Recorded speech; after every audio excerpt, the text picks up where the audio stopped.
It's breezy. Or no, it's warm in here and I need to uncover. And I called this Rise Above. All right, so I'm going to plug in my charger because I putting in my charger this morning or last night. All right. So yeah, here I am 12 hours later. Can't do that because quite simply I can't see. All right. On my way back to my house, but now I'm on my way to work. All right, here I am 12 hours later. Cool. All right, so yeah, I'm calling this Rise Above, about jealousy, self-esteem. Yeah. And I think a lot of times people do things because they don't value themselves. And I was watching a lecture last night. I don't want to go too much into details, but I saw a lot of myself even in that, where it's like, I think we have to remember that we must take care of ourselves first instead of trying to prove something to everybody else. So there's things like perfectionism and combating other people's jealousy or being a martyr. But we have to start taking care of ourselves. I know that was kind of bright, sorry. Taking care of ourselves and doing what's best for us and not, listening to what other people say what's best for us. I think that's yet another issue, especially with women. It's like a lot of women, I'm gonna not say we, because a lot of women, in various ways, have been told directly or indirectly that they must cater to other people because we tend to be natural nurturers, but that does not mean you don't nurture yourself. Now, this is what a lot of people, I guess in the last couple of years, been talking about self-care. It's more than just taking a bubble bath or getting a pedicure or whatever. It's more than that. It's like setting boundaries. That's self-care, okay? Setting boundaries and sticking to them. So there's more than just setting the boundary on the front end, but then complaining that somebody overstepped your boundary. It's like, well, okay, what's the consequence to that boundary? That's the other part. It's like, yeah, a boundary is all well and good, but what is going to happen if and or when somebody oversteps your boundary?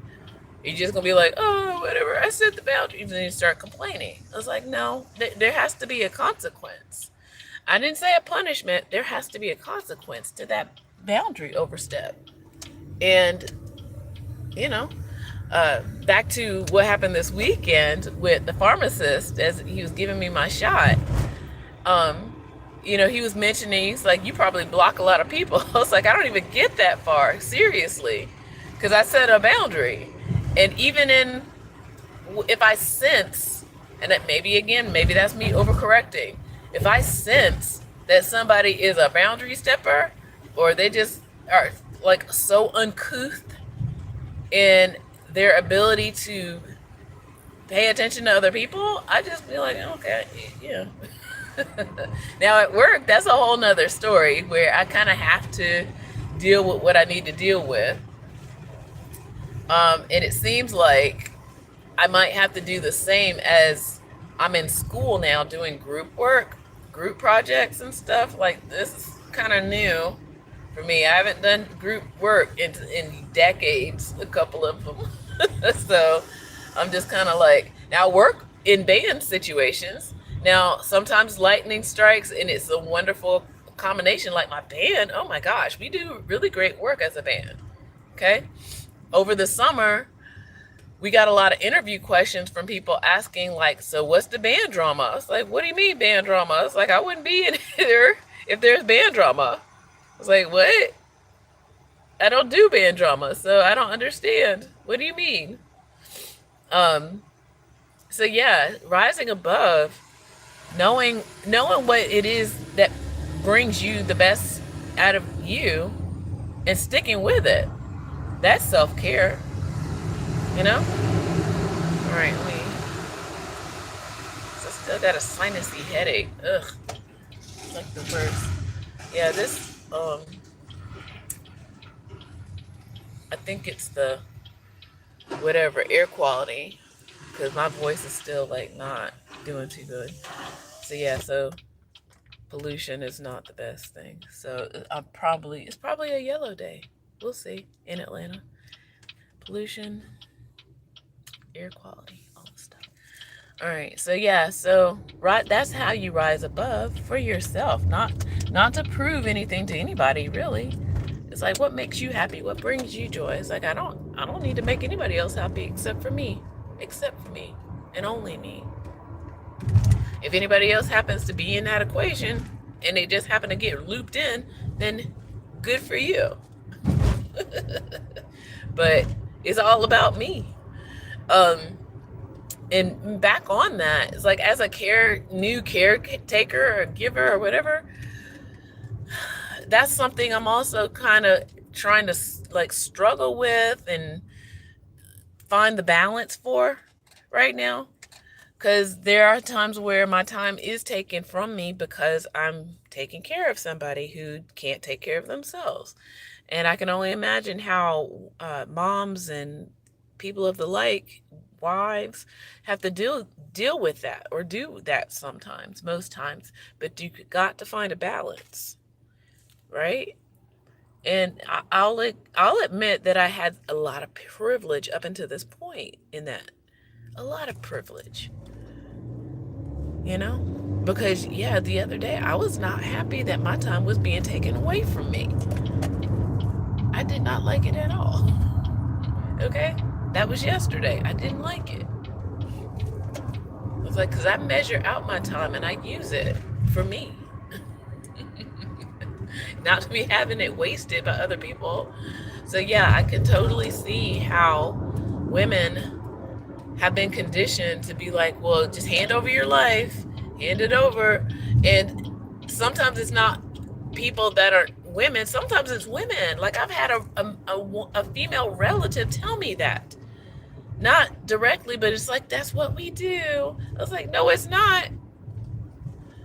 No, it is not. You do not have to do it to the point where you sacrifice yourself.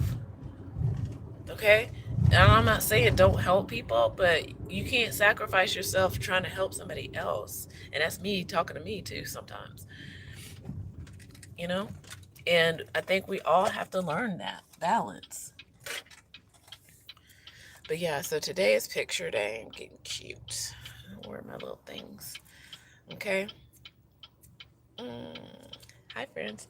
All right, yeah, and I'm driving into work. And yeah, I'm getting stuffy. Yeah, it's definitely a yellow day today. It must be. I'm gonna have to do something for my allergies before I go in. And so that's the word I got for today. You know, it's like, I like my job. I do. I like taking care of family, because, you know, it could have been worse. If you're following my playlist about my brother's journey, it's like he went missing for almost 3 years. Okay, finally found him. He's disabled, but he's doing better, a lot better. In fact, that's why, like I said, I just left his apartment that I have for him. He seems to be kind of cheery this morning, so that's good. But I gotta keep reminding him, like, he has like memory issues, like big time. To take your medicine and eat your food and take a bath and brush your teeth, you know, so those kinds of things that he still needs a lot of support around. So I'm also working on that. Fingers crossed that I get some help. You see what I'm saying? I can't always be me. But yeah, I am grateful that he is with me, and I'm grateful he's alive. Like I said, it could have been a lot worse. So have a good morning to you, a good Monday, a good beginning of a work week for ya. If you don't, I'll say this, y'all. I'm so sorry. There's people out there who they got, you know, fooled into getting a job just for the money, and they don't like where they work. yeah, get out of it. But I like my work, so enjoy your day, enjoy your work, enjoy your purpose, because I'm doing both, my job and my purpose, educating and elevating the young minds out there. All right, so with that, I'm gonna take care. Bye, y'all. Bye. Bye. Have a good